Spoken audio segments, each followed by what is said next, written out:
Ang una kong na-encounter na opportunity yung multi-level marketing. Kaya lang nasa abroad ako, nahirapan din ako na makasabay. Iba rin kasi yung time doon, no? Tapos nag-try din akong mag-traditional, mga food cart, computer shop, pero hindi rin ako nag-manage. So eventually, nag-fail din lahat yon. And then, nakita ko yung isang ads ni Coach Edward about affiliate marketing. Doon ako nagkaroon talaga ng parang aha moment. Pwede naman pala na wala masyadong skills, wala pang masyadong experience sa pag-business, sa sales, kaya rin pala magsimula ng negosyo kahit nasa abroad ako. Kaya yun, doon ako nag-start and hindi naging madali yung naging journey ko kasi wala nga akong background sa sales, sa engineering nga talaga yung background ko. Tapos, ang nangyari pa nung coach, sobrang ako ng excitement. Nag-post na kagad ako, in-invite ko na kagad yung mga kakilala ko, mga KKK, kaibigan, kakilala, kamag-anak.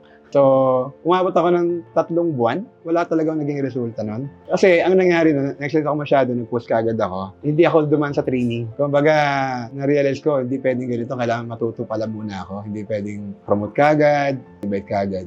Na-realize ko na importante talagang learning. Kaya nga naging motto ko ngayon, the more you learn, the more you earn. So, keep on learning talaga.